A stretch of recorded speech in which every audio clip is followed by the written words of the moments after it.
I'm so thankful to the Lord for gathering us here today. இந்த நாளிலே நம்மை கூடி வர செய்ததற்காக நான் தேவனுக்கு நன்றியுள்ளவனாக இருக்கிறேன். So first I would complete what I wanted to speak is the last week about Sister Mohana. Sister சகோதரி மோகனா அவர்களை குறித்து கடந்த வாரம் நான் பேசின காரியத்தை அதை இன்னும் சில காரியங்களை விளக்க விரும்புகிறேன். At that day, I wanted to tell some more things, but because I was choking with emotions, I couldn't tell that. அந்த நாளிலே இன்னும் ஒரு சில காரியங்களை நான் சொல்ல வந்தேன், ஆனால் என்னால் அந்த நேரத்தில் சொல்ல முடியவில்லை. So I told you that she used to ride a two-wheeler scooter from Tirunelveli to Thuthukudi to attend the conference. நான் சொன்னது போல அவர்கள் தன்னுடைய ஸ்கூட்டரிலே திருநெல்வேலியிலிருந்து தூத்துக்குடிக்கு கான்ஃபரன்ஸில் கலந்து கொள்ளும்படி பயணம் செய்வார்கள். She would finish her night duty, then the morning she would go attend the conference, come back and go for duty. அவள் இரவு வந்து தன்னுடைய டியூட்டியை முடித்துவிட்டு காலையில் வந்து கான்ஃபரன்ஸில் வந்து கலந்து கொண்டு திரும்ப தன்னுடைய பணிக்கு செல்வார்கள். So it's a long distance, about 65 kilometers, I understand. கிட்டத்தட்ட ஒரு 65 கிலோமீட்டர் தூரம். And her husband also used to go with her in another scooter. இன்னொரு ஸ்கூட்டர்லே அவருடைய கணவரும் அவரோடு கூட செல்வார்கள். So he did not agree with Brother Zach. சகோதரர் ஜாக் உடைய காரியத்திலே அவர் அதற்கான உடன்பாடு அவருக்கு இல்லை. About baptism and the Holy Spirit. பரிசுத்த ஆவியின் அபிஷேகத்தை குறித்ததான காரியத்திலே. So he would not go inside, he would be outside the hall. அவர் அந்த ஹாலுக்குள்ளே போக மாட்டார், கான்ஃபரன்ஸ் ஹால் உள்ளே வெளியிலே இருப்பார். But once he heard Brother Zach speak about baptism with the Holy Spirit and he was convicted.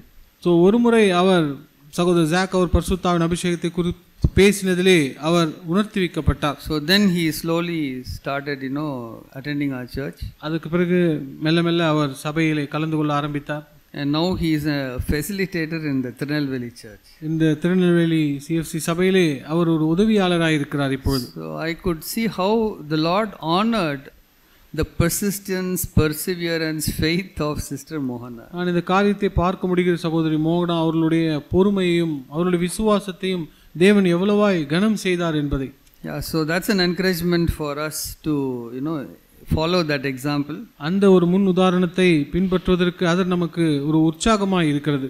So don't give any excuse that you are having fever or you're not getting some comfort. Just to have some excuse not attend the meeting. சபை அல்லது கூட்டத்திலே கலந்து கொள்ளாமல் இருப்பதற்கு எனக்கு ஜுரமாக இருக்கிறது அல்லது ஏதோ ஒரு அசௌகரியம் என்று காரணங்களை சொல்லாதிருங்கள். And regarding this morning's worship time, இந்த காலை வேளையிலே ஆராதனை நேரத்திலே கேட்டது போல I was really gripped by this word which Luke pointed out about Luke 8:35. Jacob அவர் சொன்னது போல லூக்கா 8ஆம் அதிகாரத்திலே 35ஆம் வசனத்தில் அவர் காண்பித்த அந்த வசனத்தினாலே that phrase sitting down at the feet of Jesus. இயேசுவின் பாதத்தில் உட்கார்ந்து கொண்டிருந்தான். So I was thinking, Lord, give me also the privilege of sitting down at your feet and listening to you. நான் இப்படியாய் ஜெபித்தேன், ஆண்டவரே உம்முடைய பாதத்தில் உட்கார்ந்து உம்மை கவனித்து கேட்பதற்கான ஸ்லாக்கியத்தை எனக்கு தாரும். We have all known about Mary sitting at the feet of Jesus. நாம் எல்லோருமே அறிந்திருக்கிறோம் மரியாள் இயேசுவின் பாதத்திலே உட்கார்ந்து கொண்டிருந்தாள். Today I am seeing one more person who sat at the feet of Jesus. இன்று அவர் இயேசுவின் பாதத்தில் உட்கார்ந்த இன்னொரு நபரை நான் பார்க்கிறேன். And this passage has been very precious to me. இந்த வசன பகுதி எனக்கு மிகவும் விலையேற பெற்றதாக இருக்கிறது. Because when I was born again and I wanted to tell my parents that I am born again, I've been baptized and things like that. நான் மறுபடியும் பிறந்தபொழுது என்னுடைய பெற்றோரிடத்திலே நான் மறுபடியும் பிறந்திருக்கிறேன், நான் ஞானஸ்தானம் எடுக்கிறேன் என்று நான் சொல்ல வந்த பொழுது, at that time I was having so much of hesitation. How will they take it and what they would say, like that I had a lot of hesitation. எனக்குள்ளே अनेक தயக்கங்கள் அந்த நேரத்தில் இருந்தது. அவர்கள் இதை எப்படி எடுத்துக்கொள்வார்கள், என் பெற்றோர்கள் இதை பற்றி என்ன சொல்வார்கள் என்பதை குறித்து நான் யோசித்தேன். So these two verses 38 and 39, இந்த 38 லூக்கா 8ஆம் அதிகாரம் 38 39ஆம் வசனம். But the man from whom the demons had gone out was begging him that he might accompany him, but he sent him away saying, Return to your house and describe what great things God has done for you. So he went away, proclaiming through the whole city what great things Jesus had done for him. பிசாசுகள் நீங்கின மனுஷன் அவரோடு கூட இருக்கும்படி உத்தரவு கேட்டான். இயேசு அவனை நோக்கி, நீ உன் வீட்டுக்கு திரும்பி போய் தேவன் உனக்கு செய்தவைகளை எல்லாம் அறிவி என்று சொல்லி அவனை அனுப்பிவிட்டார். அந்தபடி அவன் போய் இயேசு தனக்கு செய்தவைகளை எல்லாம் பட்டணத்தில் எங்கும் பிரசித்தப்படுத்தினான். So that gave me the encouragement to go to my house, to speak to my parents and so many other people about so many relatives about the salvation experience which I had experienced. நான் இந்த காரியம் என்னை உற்சாகப்படுத்த நான் வீட்டுக்கு சென்று என்னுடைய பெற்றோர்கள் மற்றும் என்னுடைய உறவினர்கள் நண்பர்கள் எல்லோருக்குமே இந்த ரட்சிப்பை குறித்து நான் சொல்வதற்கு அது எனக்கு உற்சாகத்தை தந்தது. So today I want to take this Isaiah chapter 8. இன்று ஏசாயா 8ஆம் அதிகாரத்தை திருப்ப விரும்புகிறேன். Verse 11. 11ஆம் வசனத்திலிருந்து I'll read from verse 11. 11ஆம் வசனத்திலிருந்து நான் வாசிக்கிறேன். For thus the Lord spoke to me with mighty power and instructed me not to walk in the way of the people, saying, you are not to say it is a conspiracy in regard to all that this people call a conspiracy, and you are not to fear what they fear or be in dread of it. It is the Lord of hosts whom you should regard as holy, and he shall be your fear, and he shall be your dread. Then he shall become a sanctuary.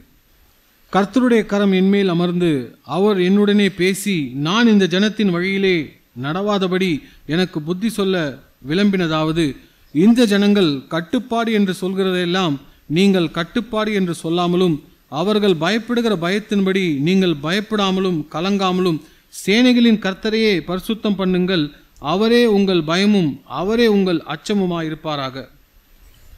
Then he shall become a sanctuary. Verse 14, the first portion. 14ஆம் வசனத்தின் முதல் பகுதி, அவர் உங்களுக்கு பரிசுத்த ஸ்தலமாயிருப்பார். The Lord will become a sanctuary means like, a place where you are protected. அவர் நம்முடைய தங்குகிற ஸ்தலமாயிருப்பார் என்றால் தேவன் நமக்கு ஒரு பாதுகாப்பாயிருப்பார், பாதுகாப்பான ஒரு இடமாயிருப்பார். So how blessed we'll be if we can have a place where the Lord himself becomes a sanctuary where we can be very safe in his hands.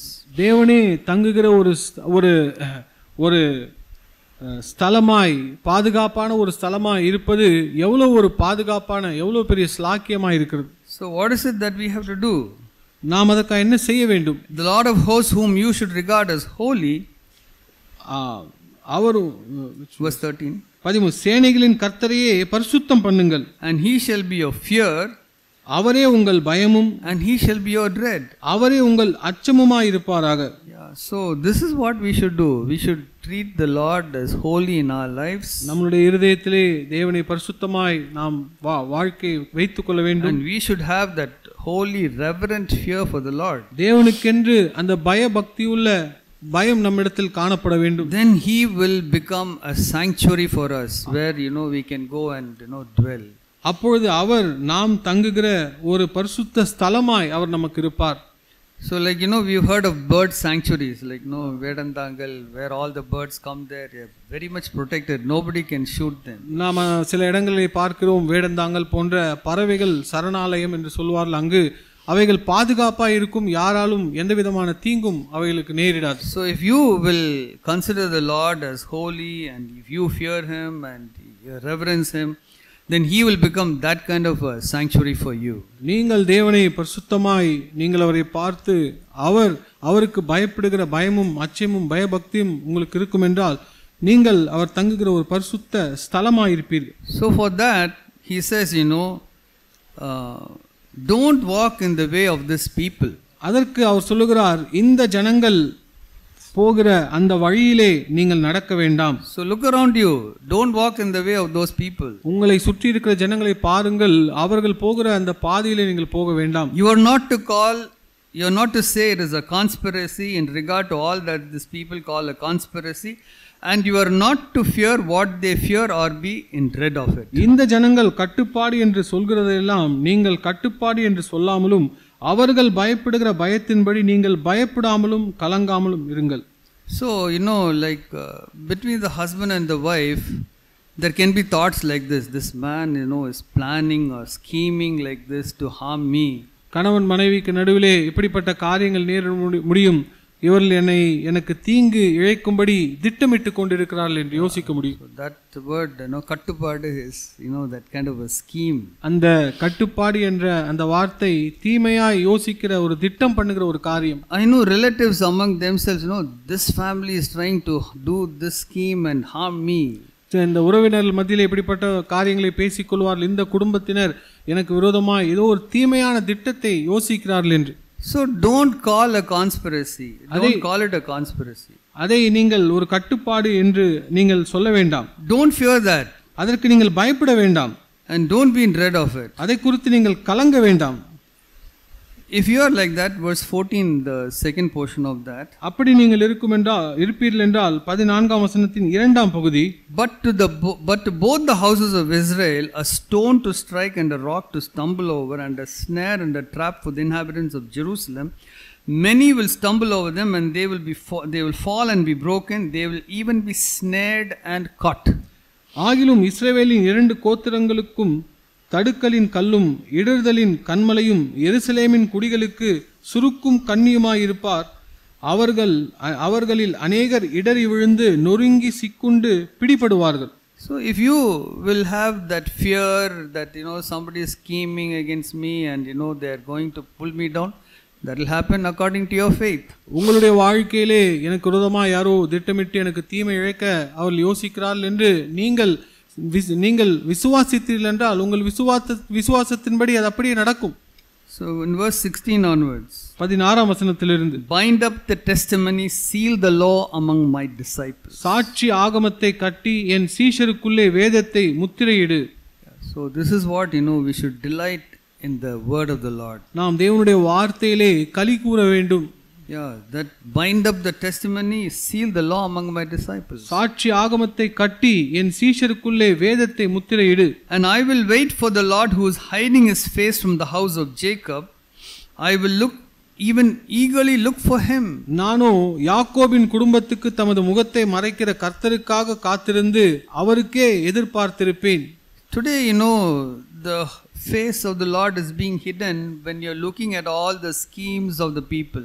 ஜனங்களுடைய தீமையான திட்டங்களை நீங்கள் பார்க்கும் பொழுது தேவனுடைய முகம் உங்களுக்கு மறைக்கப்பட்டது போல் இருக்கலாம். So you wait for the Lord who is hiding his face from the house of Jacob. யாக்கோபின் குடும்பத்திலிருந்து தன்னுடைய முகத்தை மறைக்கிற கர்த்தருக்காய் நீங்கள் காத்திருங்கள். And even eagerly look for him. அவருக்கே நீங்கள் எதிர்பார்த்து கொண்டிருங்கள். Behold, I and the children whom the Lord has given me are for signs and wonders in Israel from the Lord of hosts who dwells on Mount Zion. இதோ நானும் கர்த்தர் எனக்கு கொடுத்த பிள்ளைகளும் சீயோன் பர்வதத்தில் வாசமாயிருக்கிற சேனைகளின் கர்த்தராலே இஸ்ரவேலிலே அடையாளங்களாகவும் அற்புதங்களாகவும் இருக்கிறோம். This is like for those who are really built into the church, integrated, mingled with the church. இது யாருக்கென்றால் சபையோடு இசைவாய் இணைந்து கட்டப்படுகிறவர்களுக்கு. And the Lord is dwelling there. ஆண்டவர் அங்கு வாசமாயிருக்கிறார். And for them you can say, behold, I and the children whom the Lord has given me are for signs and wonders in Israel from the Lord of hosts. அவள் சொல்ல முடியும், நானும் கர்த்தர் எனக்கு கொடுத்த பிள்ளைகளும் சீயோன் பர்வதத்தில் வாசமாயிருக்கிற சேனைகளின் கர்த்தராலே இஸ்ரவேலிலே அடையாளங்களாகவும் அற்புதங்களாகவும் இருக்கிறோம் என்று. So this passage is worth meditating in these days where we are living today. நாம் வாழ்ந்து கொண்டிருக்கிற இந்த நாட்களிலே இந்த வசனப்பதிகள் தியானிக்க வேண்டிய ஒரு காரியமாக இருக்கிறது. So many schemes, like we are afraid in the family, in our job, in the government, so many things we are afraid of. இந்த நாளிலே நம்மை பயமுறுத்தும்படியாய் அநேக இப்படிப்பட்ட தீமையான யோசனைகள் குடும்பத்திலே, வேலையிலே, அரசாங்கத்திலே நமக்கு எதிராக இருக்க முடியும். So much of controversy over so many things and people taking sides and arguing strongly.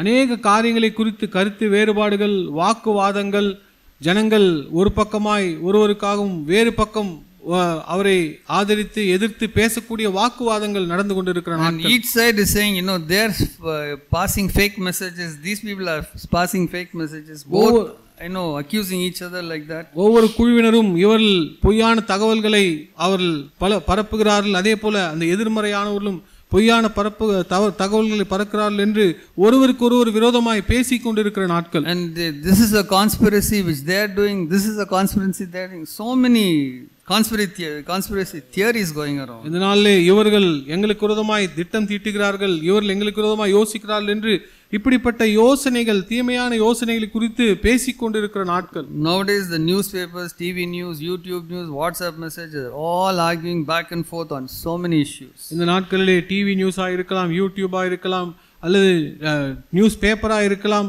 இப்படி அநேக காரியங்களை குறித்து வாக்குவாதம் செய்கிறதை நாம் பார்க்க முடிகிறது. All those issues are so very important for all those who are concerned with it. அந்த காரியங்களை குறித்து யாரெல்லாம் அதிலே கவனத்தை செலுத்துகிறார்களோ அவர்களுக்கு அந்த செய்தி மிக முக்கியமான செய்தியாக இருக்கிறது. There are many issues which you feel are important for you also. ஒருவேளை நீங்கள் இதிலே ஒரு சில காரியங்கள் எங்களுக்கு முக்கியமானது என்பதை நீங்கள் யோசிக்கலாம். Or just like out of curiosity you may want to know what is happening in those areas. ஒருவேளை உங்கள் ஆர்வத்தின் நிமித்தம் இப்படிப்பட்ட பகுதிகளிலே என்ன காரியங்கள் நடக்கிறது என்பதை அறிந்து கொள்ள ஆர்வமுள்ளவர்களாக இருக்கலாம். Please be very careful that you don't get pulled into this gutter of politics and entertainment. தயவு செய்து இந்த காரியத்தில் நீங்கள் மிக எச்சரிக்கையாக இருங்கள். இப்படிப்பட்ட அந்த சாக்கடையான அரசியலிலும் இந்த பொழுதுபோக்கிலும் நீங்கள் சிக்குண்டு போய்விடாதிருங்கள். Please remember this passage and sanctify the Lord God and fear him and do not fear anything or anyone else. இந்த வசன பகுதியை நீங்கள் ஞாபகம் வைத்துக் கொள்ளுங்கள். சேனைகளின் கர்த்தரையே பரிசுத்தம் பண்ணுங்கள், அவரே பயமும் அவரே உங்கள் அச்சமுமாய் இருப்பாராக. நீங்கள் எதை குறித்தும் பயப்படாமலும் கலங்காமலும் இருங்கள். People will try to scare you that saying no, if you are silent now, then it will be like the olden days, like how Hitler took over or how the communists took over, like that they'll scare you. ஜனங்கள் உங்களை பயமுறுத்தி நாம் அமைதியாக இருந்தால் அந்த நாட்களிலே எப்படி Hitler, communist இப்படிப்பட்ட காரியங்கள் மேலோங்கி ஜனங்களை மேற்கொண்டதோ அதே போல் இந்த நாட்களில் நடந்துவிடும் என்று பயமுறுத்தி பேசுவார்கள். If you fear God, you need fear nothing else. நீங்கள் தேவனுக்கு பயப்படுகிறவர்களாக இருந்தால் எதை குறித்தும் பயப்பட வேண்டிய அவசியம் இல்லை. I would encourage each one of you to read that article which Sandeep Poonen wrote on my Bible and the upcoming elections. சகோதரர் சந்தீப் பூனன் அவர்கள் எழுதின அந்த புத்தகத்தை தயவு செய்து நீங்கள் வாசியுங்கள். என்னுடைய வேதாகமும் வரப்போகிற அரசியல் தேர்தலும். So whenever it's dealing with politics or some rulers coming up and ruling, எப்பொழுதெல்லாம் அரசியலும் ஏதோ ஒரு மனிதன் அதிகாரத்தில் வந்து ஆளுகை செய்கிற காரியங்கள், அந்த காரியங்கள் வரும்பொழுது, so whether it is in your office or home or in the government, wherever it is, ஒருவேளை உங்கள் அலுவலகத்திலே, உங்கள் வீட்டிலே அல்லது அரசாங்கத்திலே எங்கு வேண்டுமானாலும் இருக்கலாம். So Daniel chapter 2, தானியேல் 2ஆம் அதிகாரம் 21 வசனம், the first portion, அதனுடைய மேல் பகுதி. Daniel 2:21, the first portion. World events are under his control. He removes kings and sets others on their thrones. அவர் காலங்களையும் சமயங்களையும் மாற்றுகிறவர், ராஜாக்களை தள்ளி ராஜாக்களை ஏற்படுத்துகிறவர். So if you can translate like this. This is from Living Bible. World events are under his control. இந்த உலகத்தில் நடக்கிற எல்லா சம்பவங்களும் அவருடைய ஆளுகைக்குட்பட்டது.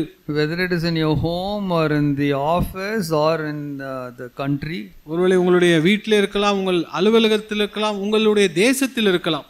World events are under his control. உலகத்தில் நடக்கிற எல்லா சம்பவங்களும் அவருடைய ஆளுகைக்கு உட்பட்டு இருக்கிறது. He removes kings and sets others on their thrones. அவர் ராஜாக்களை தள்ளி ராஜாக்களை ஏற்படுத்துகிறார். So whoever is ruling, the Lord appoints them and then removes them. யாரெல்லாம் ஆளுகை செய்கிறார்களோ தேவனே அவர்களை நியமிக்கிறார், தேவனே அவரை தள்ளுகிறார்.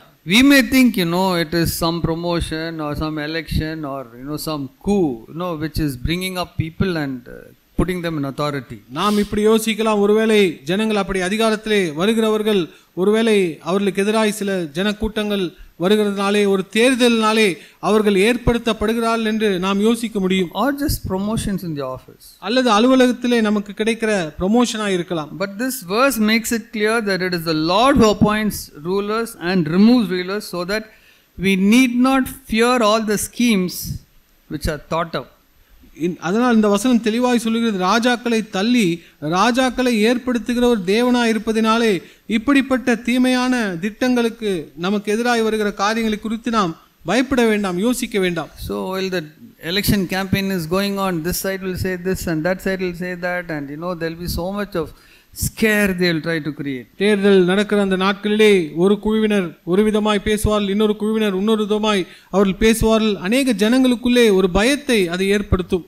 But we know from this verse that world events are under his control. He removes kings and sets others on their thrones. இந்த வசனத்தில் நாம் இந்த காரியத்தை அறிந்து கொள்கிறோம். இந்த உலகத்தில் நடக்கிற எல்லா சம்பவங்களும் தேவனுடைய ஆளுகைக்கு உட்பட்டது. ராஜாக்களை தள்ளுகிறவர், ராஜாக்களை ஏற்படுத்துகிறவர் அவர். So remember this next verse. அடுத்த வசனத்தை நீங்கள் ஞாபகம் வைத்துக் கொள்ளுங்கள். Acts chapter 17 verse 26. அப்போஸ்தலர் 17ஆம் அதிகாரம் 26ஆம் வசனம். So this is from the message which sermon which Apostle Paul preached on the Mars Hill in Athens. ஏதெனிலே மார்சிலே அப்போஸ்தலனாகிய பவுல் பிரசங்கித்த அந்த பிரசங்கத்தின் ஒரு பகுதி இது. Acts 17:26 it says, he created all the people of the world from one man Adam and scattered the nations across the face of the earth. He decided beforehand which should rise and fall, and when he determined their boundaries. மனுஷ ஜாதியான சகல ஜனங்களையும் அவர் ஒரே இரத்தத்தினாலே தோன்ற பண்ணி பூமியின் மீதெங்கும் குடியிருக்க செய்து முன் தீர்மானிக்கப்பட்ட காலங்களையும் அவர்கள் குடியிருப்பின் எல்லைகளையும் குறித்திருக்கிறார். So we look at the various kings conquering many nations. அநேக நாடுகளை ஆளுகை செய்கிற ராஜாக்களை குறித்து நாம் கேட்டிருக்கிறோம். But it is the Lord who makes nations rise and fall. ஆனால் தேவனே ஒரு ராஜ்யத்தை ஏற்படுத்துகிறார், ஒரு ராஜ்யத்தை வீழ்ச்சியடை செய்கிறார். So I can say from my experience, I have seen the USSR like a big nation. ஒரு காலத்திலே USSR என்று இணைந்த ரஷ்ய ஐக்கியப்பட்ட அந்த ரஷ்ய தேசம் மிகப்பெரிய ஒரு தேசமாக இருந்தது. And then suddenly it all broke up. திடீரென்று அதெல்லாம் உடைந்து போய்விட்டது. And became so many small nations. அநேக சிறு தேசங்களா இது மாறினது. So that's an example of, we can see how nations rise and fall and their boundaries get drawn and redrawn. அந்த இப்படித்தான் நாம் பார்க்கிறோம். தேசங்கள் எழும்புகிறது, தேசங்கள் வீழ்ச்சி அடைகிறது, அந்த தேசங்களின் எல்லைகள் வரையப்படுகிறது, திரும்ப அந்த காரியங்கள் மாற்றி வரையப்படுகிறது. So even in our country, I would look at the number of the states which were there. Now it has become many more states, and all the boundaries get drawn and redrawn. நம்முடைய தேசத்திலும் அநேக மாநிலங்கள், இப்பொழுது அந்த மாநிலங்கள் இணைக்கப்படுகிறது, அதனுடைய வரைபடங்கள், அதனுடைய எல்லைகள் மாற்றப்படுகிறதை நாம் பார்க்கிறோம். So we will think that it is this person or that king or that dictator who is responsible for a nation to rise and fall. நாம் யோசிக்க முடியும், ஒரு தேசம் எழும்புவதற்கும் வீழ்ச்சி அடைவதற்கும் இந்த சர்வாதிகாரி அல்லது இந்த அரசியலில் இருக்கிற இந்த தலைவர் தான் காரணம் என்று. But it is the Lord who determined it. ஆனால் தேவனே அதை தீர்மானிக்கிறார். So please read these three passages together: Isaiah 8:11-18, Daniel 2:21, Acts 17:26. அதனால் இந்த மூன்று வசன பகுதிகளை தயவு செய்து நீங்கள் வாசித்து பாருங்கள். ஏசாயா 8ஆம் அதிகாரம் 13 - 17ஆம் வசனம் வரை, அப்போஸ்தலர் நடபடிகள் 17ஆம் அதிகாரம் 26ஆம் வசனம், தானியேல் 2ஆம் அதிகாரம் 21ஆம் வசனம். We want our children to be signs and wonders in the Lord's eyes before the church and outside the church. நம்முடைய பிள்ளைகள் சபைக்கு உள்ளேயும் சபைக்கு வெளியேயும் இந்த உலகத்திலே அடையாளங்களாகவும் அற்புதங்களாகவும் இருக்க வேண்டும் என்று தேவன் விரும்புகிறார். So in the place of work, in the society, in the nation, we are all having this temptation. நம்முடைய வேலை செய்கிற இடத்திலே, நம்முடைய தேசத்திலே, எல்லா இடங்களிலும் நமக்கு இந்த சோதனை இருக்கிறது. In the home, நம்முடைய குடும்பத்திலே, this is scheme, that scheme, don't be afraid. இந்த திட்டத்தை வகுக்கிறார்கள், அந்த தீமை யோசிக்கிறார்கள், அதை குறித்து பயப்பட வேண்டாம். Be very clear that you want to be like Daniel and Joseph. நீங்கள் இந்த காரியத்திலே மிக தெளிவாக இருங்கள். நீங்கள் தானியேலை போல யோசேப்பை போல இருக்க வேண்டும் என்று. No compromise with any sin. எந்த விதமான பாவத்தோடும் ஒத்து போகிற காரியம் இருக்கக்கூடாது. So I don't want to eat any food defiled by being offered to idols. விக்கிரகங்களுக்கு படைக்கப்பட்ட எந்த ஒரு ஆகாரத்தை அல்லது காரியத்தை புசித்து நான் கரைப்பட மாட்டேன். I will not worship any idol. எந்த விதமான விக்கிரகங்களையும் நான் வழிபட மாட்டேன். And I will stay far from any temptation from the opposite sex.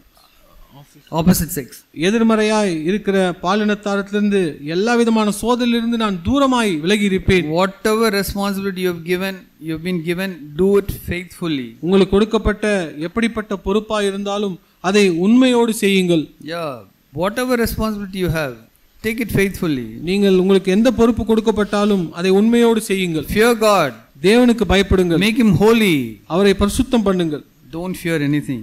எந்த காரியத்தை குறித்து நீங்கள் பயப்பட வேண்டாம். The way I see things is according to the dream which Nebuchadnezzar dreamt and forgot, which Daniel had a revelation of the dream and interpretation. நான் இந்த காரியத்தை குறித்து யோசிக்கிறேன். நெபுகத்நேசருக்கு வந்த அந்த சொப்பனம் அவர் அதை பார்த்து மறந்து விட்டார், ஆனால் தானியேலுக்கு அதை குறித்ததான வெளிப்பாடு கிடைத்தது. So Nebuchadnezzar saw a statue with head of gold, chest and arms of silver, belly and thighs of bronze, and legs of iron and feet of iron and bronze. Nebuchadnezzar இப்படிப்பட்ட ஒரு சொப்பனத்தை காணுகிறான். அதில் ஒரு மிகப்பெரிய சிலை, அதனுடைய தலை தங்கத்தினால் இருக்கிறது, மார்பகம் அது வெள்ளியினாலும், அதனுடைய இடுப்பு பகுதி வெண்கலத்தினாலும், கால் பகுதிகள் இரும்பினாலும், அதற்கு இரும்பும் களிமண்ணும் கலந்த அடிகள், பாத அடிகள் அதில் இருக்கிறது. They represent the nations of Babylon, Medo-Persia, Greece and Rome and the present nations. அவைகள் இந்த உலகத்தில் ஆளுகை செய்த பாபிலோனியர்கள், மீதோ பெருசியர்கள் மற்றும் Greece and Rome, கிரேக்கர்கள் மற்றும் ரோமர்கள், அதற்கு பிறகு இப்பொழுது ஆளுகை செய்திருக்கிற ராஜாக்கள். At that time the rock cut without human hands hit the feet and entire statue collapsed and was crushed to powder and blown away. அந்த நேரத்திலே இதை பார்க்கும்போது கையால் வெட்டப்படாத ஒரு கன்மலை, ஒரு பாறை உருண்டு வந்து அதனுடைய பாதத்தை இடித்து அதை முற்றிலும் தரைமட்டமாக்கி தூள் தூளாய் அதை மாற்றி போட்டது. The rock became a huge mountain, covered the whole earth. அந்த பாறை, அந்த கன்மலை மிகப்பெரிய ஒரு மலையாய் மாறி இந்த பூமியை அது நிறைத்தது. The statue which Nebuchadnezzar dreamt represented the kingdoms rising and falling, rising and falling. Nebuchadnezzar பார்த்த அந்த விக்கிரக, அந்த ஒரு சிலை ராஜாக்கள், ராஜ்யங்கள் எழும்புகிறது, ராஜ்யங்கள் வீழ்ச்சியை அது காண்பிக்க கூடியதாக இருந்தது. This is what is history, what people can see. இது வரலாறு, ஜனங்கள் பார்க்கக்கூடிய ஒரு வரலாறா இருக்கிறது. And it is very prominent. அது மிக முக்கியமானதா இருக்கிறது. But what is not seen so prominently is the church which the Lord is building, that is the rock which is cut without the human hands. மனித கரங்களால் வெட்டப்படாத அந்த கல்மலை, அது சபை, அது மனிதர்களுடைய கண்களிலே முக்கியமாய் அது தோன்றாமல் காணப்படாமல் இருக்கிறது. This rock will hit the feet. இந்த கண்மலை அந்த பாதத்தை அது உடைக்க போகிறது. And the whole statue will collapse, be crushed to powder and blown away. அந்த முழு சிலையும் அதனால் முற்றிலுமாய் அது விழுந்து நொறுங்கி போய் அது தூள் தூளாய் போக போகிறது. Yeah, that the Antichrist will start ruling earth as one kingdom. அந்தி கிறிஸ்து இந்த பூமியை ஒரே ராஜாவாய், ராஜ்யமாய் அதை ஆளப் போகிறான். He will have an agreement with the Jewish nation. தன்னுடைய யூத அந்த தேசத்தோடு ஒரு உடன்படிக்கை அவன் செய்வான். But after 3.5 years he will break it. 3.5 வருடங்கள் கழித்து அந்த உடன்படிக்கையை அவன் உடைத்து விடுவான். And there will be a great tribulation. அதற்கு பிறகு மிகப்பெரிய ஒரு உபத்திரவம் காலம் வரப்போகுது for the Christians, கிறிஸ்தவர்களுக்கு. and for those who do not receive the mark of the beast, அந்த மிருகத்தின் அடையாளத்தை பெற்றுக்கொள்ளாதவர்கள். At the end of the 3.5 years of the great tribulation, the church will be raptured. அந்த மகா உபத்திரவ காலத்தின் 3.5 வருடங்கள் கழிந்த பிறகு சபை எடுத்துக்கொள்ளப்படும். The marriage of the lamb will take place. அந்த ஆட்டுக்குட்டியின் திருமணம், கல்யாணம் அது நடக்கும். Then the wrath of God will be poured on this earth and the earth dwellers. தேவனுடைய கோபாக்கினி இந்த உலகத்தின் மீதும் உலகத்தில் வாழ்ந்து கொண்டிருக்கிற ஜனங்கள் மேல் ஊற்றப்படும். So see the difference between the great tribulation and the wrath of God. இந்த மகா உபத்திரவத்திற்கும் அந்த தேவனுடைய கோபாக்கினிக்கும் இருக்கிற வித்தியாசத்தை பாருங்கள். Yeah, the church will not experience the wrath of God. இந்த சபை அந்த தேவனுடைய கோபாக்கினி அதிலே அது இருக்காது. The church will be raptured at that time. அந்த நேரத்தில் சபை எடுத்துக்கொள்ளப்படும். But the church will go through the great tribulation. ஆனால் சபை அந்த மகா உபத்திரவ காலத்தின் வழியாய் கடந்து செல்லும். The Lord will return to this earth and win the battle of Armageddon. ஆண்டவர் பூமிக்கு திரும்பி வந்து அந்த அர்மகதான் யுத்தத்திலே அவர் ஜெயம் எடுப்பார். Babylon, the mother of harlots, with all her daughters will be punished. Babylon அந்த வேசிகளின் தாயா இருக்கிற அவளும் அவளுடைய எல்லா பிள்ளைகளும் தண்டிக்கப்படுவார்கள். Be punished by the beast pushing her down from riding it. அந்த மிருகம் அந்த பாபிலோனுடைய அந்த தாய், வேசியின் தாயாகி அவளை கீழே தள்ளி அவளை அழித்து விடுவார். Trampled under the feet of the beast. அந்த மிருகத்தின் கால் அடியிலே அவனை பீறி போடுவார். And the Lord also will punish her with her smoke rising forever. அவளுடைய புகை எப்பொழுதும் எழும்புகிறபடி தேவனும் அவளை தண்டிப்பார். Then the Antichrist, the beast, and the false prophet will be thrown into the lake of fire. அதற்கு பிறகு அந்தி கிறிஸ்துவும் அந்த கள்ள தீர்க்கதரிசிகளும் அக்னி கடலிலே வீசப்படுவார்கள். The dragon will be bound in the bottomless pit. அந்த வலு சர்ப்பம் அந்த பயங்கரமான அந்த மகா குழியிலே தள்ளப்படும். The Lord will set up his 1,000-year reign. ஆண்டவர் தன்னுடைய 1000 வருட அரசாட்சியை அவர் நியமிப்பார். At the end of the 1,000-year reign, the dragon will be released, and again the nations will wage a war against the Lamb and will be burnt up with fire from heaven. அதற்கு பிறகு 1000 வருட அரசாட்சிக்கு பிறகு அந்த வலு சர்ப்பம் வெளியிலே கொண்டு வரப்படும், விடுதலையாக்கப்படும். அது தேசங்களோடு யுத்தம் செய்து ஆட்டுக்குட்டியானவராலே அதை அழித்து முற்றிலுமாய் எரிகிற அக்னி கடலிலே வீசப்படும். Then the second resurrection will take place, and the dragon will be cast into the lake of fire. அதற்கு பிறகு இரண்டாம் உயிர்த்தெழுதல் ஏற்படும். அந்த வலு சர்ப்பம் அது அக்னி கடலிலே அது வீசப்படும். Those whose names are not written in the book of life will also be cast into the lake of fire. ஜீவ புஸ்தகத்தில் பெயர் இடம்படா பெயர் பெறாதவர்களும் அந்த அக்னி கடலில் வீசப்படுவார்கள். So all this will sound like a fairy tale for you.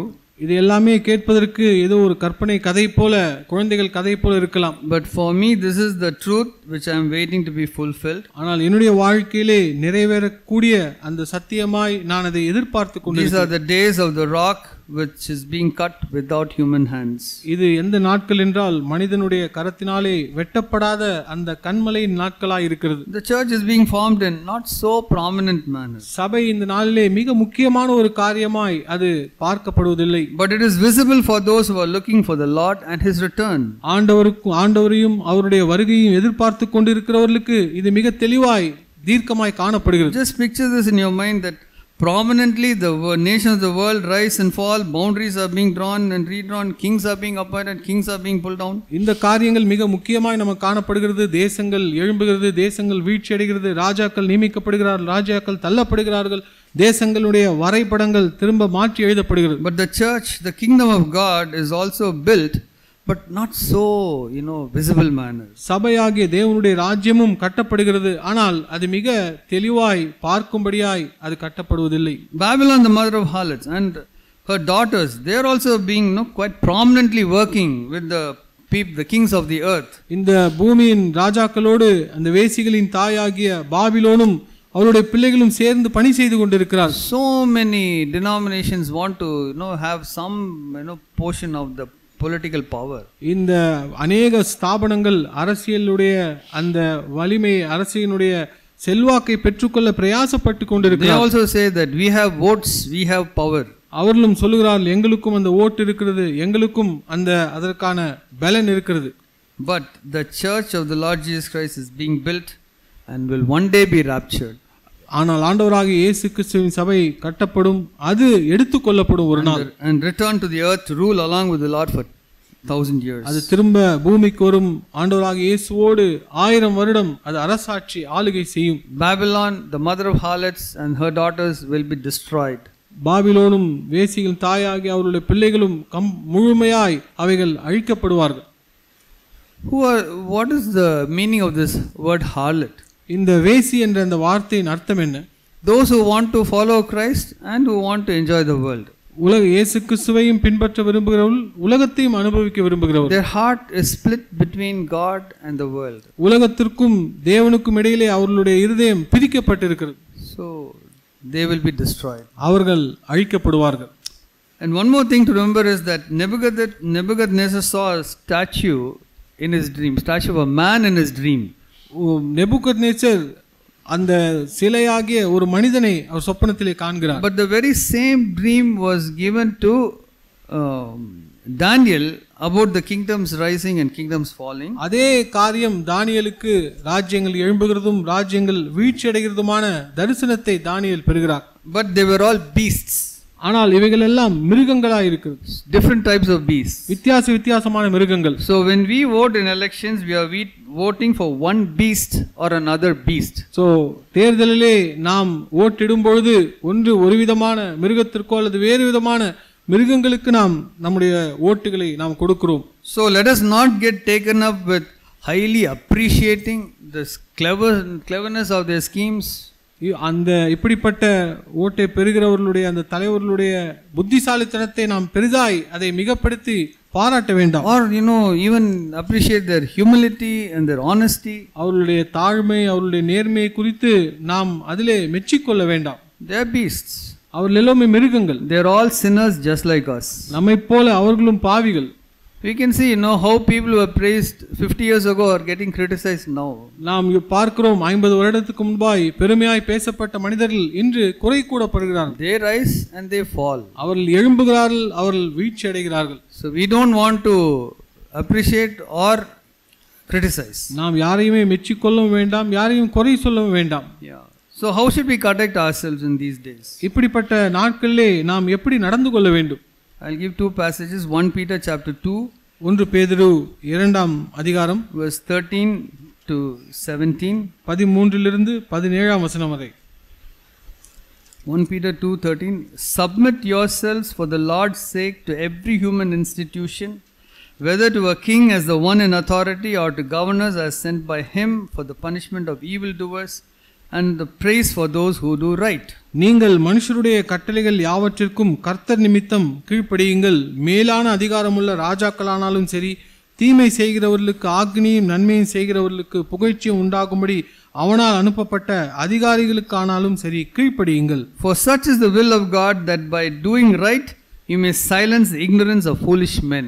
நீங்கள் நன்மை செய்கிறதுனாலே புத்தியீன மனுஷருடைய அறியாமை அடக்குவது தேவனுடைய சித்தமாய் இருக்கிறது. Act as freemen and do not use your freedom as a covering for evil, but use it as bond slaves of God. சுயாதீனமுள்ளவர்களாய் இருந்தும் உங்கள் சுயாதீனத்தை துர்க்குணத்திற்கு மூடலாக கொண்டிராமல் தேவனுக்கு அடிமைகளாய் இருங்கள்.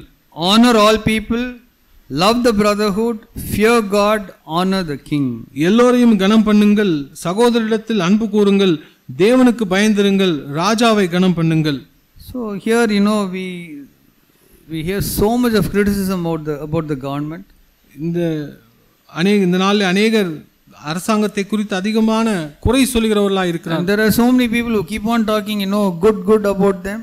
அவர்களை குறித்து நன்மையான காரியங்களை பேசுகிற அநேக ஜனங்கள் இருக்கிறார்கள். These people will say no all of them are lies. வேறு சிலர் எல்லாமே பொய் என்று சொல்லிக் கொண்டிருக்கிறவர்கள். Here it's a very clear understanding. Submit yourselves for the Lord's sake to every human institution. இங்கு மிக தெளிவாய் சொல்லப்பட்டிருக்கிறது, தேவன் நிமித்தமாய் எல்லா விதமான மனுஷருடைய கட்டளைகளுக்கும் கீழ்ப்படியுங்கள். Honor all people. எல்லா மனிதரையும் கனம் பண்ணுங்கள். Honor the king.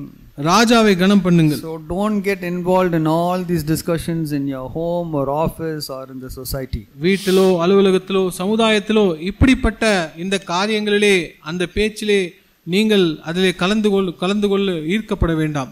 The next passage 1 Timothy chapter 2 verse 1. அடுத்த வசன பகுதி 1 தீமோத்தி 2ஆம் அதிகாரம் 1ஆம் வசனம். 1 Timothy chapter 2 verse 1. First of all, then I urge that entreaties and prayers, petitions and thanksgiving be made on behalf of all men, for kings and all who are in authority, so that we may lead a tranquil and quiet life in all godliness and dignity. This is good and acceptable in the sight of God our Savior, who desires all men to be saved and to come to the knowledge of the truth. நான் பிரதானமாய் சொல்லுகிறது புத்தி என்னவெனில், எல்லா மனுஷருக்காகவும் விண்ணப்பங்களையும் ஜெபங்களையும் வேண்டுதல்களையும் ஸ்தோத்திரங்களையும் பண்ண வேண்டும். நாம் எல்லா பக்தியோடும் நல்லொழுக்கத்தோடும் கலங்கமில்லாமல் அமைதுள்ள ஜீவனம் பண்ணும்படிக்கு ராஜாக்களுக்காகவும் அதிகாரமுள்ள யாவருக்காகவும் அப்படியே செய்ய வேண்டும். நம்முடைய இரட்சகராகிய தேவனுக்கு முன்பாக அது நன்மையும் பிரியமுமாயிருக்கிறது. எல்லா மனுஷரும் ரட்சிக்கப்படவும் சத்தியத்தை அறிகிற அறிவை அடையவும் அவர் சித்தமுள்ளவராய் இருக்கிறார். So here when it says urge that entreaties, prayers, petitions and thanksgiving be made on behalf of all men. இங்கு சொல்லப்படுகிறது, எல்லா பிரதானமாய் சொல்கிறது புத்தி என்னவெனில், எல்லா மனுஷருக்காக விண்ணப்பங்களை ஜெபங்களை வேண்டுதல்களை ஸ்தோத்திரங்களை நாம் பண்ண வேண்டும் என்று.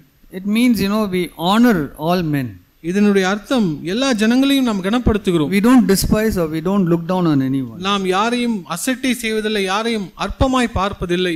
We don't obey something which will displease the Lord. தேவனுக்கு பிரியமில்லாத ஒரு காரியத்திற்கு நாம் கீழ்ப்படிய வேண்டிய அவசியம் இல்லை. At that time we have to boldly resist. அந்த நேரத்திலே தைரியமாய் அதற்கு நாம் எதிர்த்து நிற்க வேண்டும். And with all grace and wisdom from the Lord. தேவனுடைய தேவனிடத்தில் பெற்றுக்கொள்ள எல்லா விதமான கிருபையோடும் ஞானத்தோடும் அதை செய்ய வேண்டும். But we keep entreating prayers, petitions, thanksgiving, so that we'll lead a tranquil and quiet life in all godliness and dignity. நாம் எல்லா மனுஷருக்காகவும் விண்ணப்பங்களையும் ஜெபங்களையும் வேண்டுதல்களையும் ஸ்தோத்திரங்களையும் பண்ண வேண்டும். அது நிமித்தம் நாம் எல்லா பக்தியோடும் நல்லொழுக்கத்தோடும் கலங்கமில்லாத அமைதியுள்ள ஜீவனம் நாம் பண்ணுகிறவர்களாக இருக்க வேண்டும். This is good and acceptable in the sight of our God, our Savior, who desires all men to be saved and to come to the knowledge of the truth. நம்முடைய இரட்சகராகிய தேவனுக்கு முன்பாக அது நன்மையும் பிரியமுமாய் இருக்கிறது. எல்லா மனுஷரும் ரட்சிக்கப்படவும் சத்தியத்தை அறிகிற அறிவை அடையவும் அவர் சித்தமுள்ளவராய் இருக்கிறார். And in 2 Peter chapter 3 also, Peter also writes, the Lord wants everyone to be saved. 2 பேதுரு 3ஆம் அதிகாரத்திலே பேதுரும் அதை எழுதுகிறார், எல்லா மனிதரும் ரட்சிக்கப்பட வேண்டும் என்று தேவன் விரும்புகிறார். And the Lord is delaying his coming so that those who are to be saved will be saved. ஆண்டவர் தன்னுடைய வருகையை தாமதம் செய்கிறார், ஏனென்றால் ரட்சிக்கப்படுகிறவர்கள் ரட்சிக்கப்பட வேண்டும் என்று அவர் விரும்புகிறார். So you look at Paul and Peter, where they were living at the time when the Roman government was persecuting them. பேதுருவும் பவுலும் வாழ்ந்த அந்த நாட்களிலே ரோம அரசாங்கம் கிறிஸ்தவர்களை உபத்திரவப்படுத்தி கொண்டிருந்தது. So we need to be really subject to the authorities the Lord has given us. தேவன் நமக்கு நியமித்திருக்கிற அதிகாரங்களுக்கு நாம் கீழ்ப்படிகிறவர்களாய் இருக்க வேண்டும். So that others will get saved and they'll come to know the truth. அது நிமித்தமாய் மற்றவர்கள் ரட்சிக்கப்படுவார்கள், அவர்கள் தேவனை அறிகிற அறிவின் சத்தியத்தை அவர்கள் அறிந்து கொள்வார்கள். So what is that truth? அந்த சத்தியம் என்ன? 1 Timothy chapter 2, 1 தீமோத்தேயு 2ஆம் அதிகாரம் verse 5 and 6. 5-6 வசனம். Verse 5 and 6 it says, the truth is, for there is one God and one mediator also between God and man, the man Christ Jesus, who gave himself as a ransom for all, the testimony given at the proper time. தேவன் ஒருவரே, தேவனுக்கும் மனுஷருக்கும் மத்தியஸ்தரும் ஒருவரே, எல்லாரையும் மீட்கும் பொருளாக தம்மை ஒப்புக்கொடுத்த மனுஷனாகிய கிறிஸ்து இயேசு அவரே, இதற்குரிய சாட்சி ஏற்ற காலங்களில் விளங்கி வருகிறது. See, I was really looking at this verse as what is the truth. இந்த வசனத்தை இப்படியாய் நான் பார்த்தேன், சத்தியம் என்றால் என்ன? So there is one God, one mediator, and Jesus Christ gave a ransom for all. That's a truth which everyone knows. தேவன் ஒருவரே, தேவனுக்கும் மனுஷருக்கும் மத்தியஸ்தர் ஒருவரே, எல்லாரையும் மீட்கும் பொருளாக தன்னுடைய ஜீவனை இயேசு கிறிஸ்து ஒப்புக் கொடுத்தார். இது எல்லாரும் அறிந்த ஒரு சத்தியமாக இருக்கிறது. Whether they accept it or not, that they know, okay, there is somebody who believes that this is true. ஜனங்கள் அதை ஏற்றுக்கொள்கிறார்களோ இல்லையோ, யாரோ ஒருவர் இதை உண்மை என்று விசுவாசிக்கிறார்கள் என்பதை அறிந்திருக்கிறார்கள். And then it says the testimony given at the proper time. அதற்கு பிறகு இந்த வார்த்தை சொல்லப்படுகிறது, இதற்குரிய சாட்சி ஏற்ற காலங்களில் விளங்கி வருகிறது. So those who don't believe, விசுவாசிக்காதவர்கள், for them this plan will be explained how it is true. இந்த திட்டம் எப்படி உண்மையாக இருக்கிறது என்று விளக்கப்படுகிறது at the proper time, ஏற்ற சமயத்திலே. So as the history progresses, things will become clear, like how the rock that is cut without the human hands will come and knock that statue and it will collapse. இந்த வரலாறு முன்னேறி செல்லுகிற இந்த காரியத்திலே கைகளால் வெட்டப்படாத அந்த கண்மலை எப்படி அந்த சிலையின் பாதத்தை இடித்து அதை நிர்மூலமாக்கினதோ, இந்த காரியங்களை தெளிவாய் விளங்க பண்ணும். So be careful that you don't get you don't walk in the ways of the people. அதனால் இந்த காரியத்திலே நீங்கள் எச்சரிக்கையாக இருங்கள். இந்த உலகத்தின் ஜனங்கள் நடக்கிற அந்த பாதையிலே நீங்கள் நடக்காதிருங்கள். Don't say it is a conspiracy in regard to what people calls a conspiracy. ஜனங்கள் இந்த காரியத்தை குறித்து யோசித்து கட்டுப்பாடு என்று சொல்லுகிற அந்த காரியத்தை குறித்து நீங்கள் அதை குறித்து யோசிக்காதிருங்கள். You are not to fear what they fear or be dread of it. அவர்கள் பயப்படுகிற காரியத்தை குறித்து நீங்கள் பயப்பட வேண்டிய அவசியமில்லை, அச்சப்பட வேண்டிய அவசியமில்லை. It is the Lord of hosts whom you should regard as holy, and he shall be your fear and he shall be your dread. He shall become your sanctuary. ஆண்டவராகிய தேவனே, கர்த்தரே உங்களுடைய பரிசுத்த தலமாய் இருப்பார். அவரே உங்களுடைய அச்சமும் அவரே உங்களுடைய பயமுமாய் இருப்பார். So we can look at those passages like Isaiah 8:11-17, Daniel 2:21, Acts 17:26, 1 Peter 2:13-17 and 1 Timothy 2:1-6. நான் இந்த வசன பகுதிகளை நாம் தெளிவாய் பார்ப்போம். ஏசாயா 8ஆம் அதிகாரம் 11 வரை, தானியேல் 2:21, அப்போஸ்தலர் நடபடிகள் 17:26, 1 பேதுரு 2:13-17 வரை, 1 தீமோத்தேயு 2:1-6 வரை. So let us learn how to deal with whatever people call as schemes. இந்த உலகத்திலே தீமையான திட்டங்கள் என்று ஜனங்கள் சொல்லுகிற காரியத்திலே நாம் எப்படிப்பட்டவர்களாய் நடந்து கொள்ள வேண்டும் என்பதை நாம் அறிந்து கொள்வோம். Or whatever they call as a conspiracy. இந்த உலகத்திலே ஜனங்கள் இப்படியாய் தீமையான திட்டம் என்று யோசிக்கிற காரியங்கள் எதுவாக வேண்டுமானாலும் இருக்கலாம். May the Lord help us. தேவன் நமக்கு உதவி செய்வாராக. Amen. ஆமென்.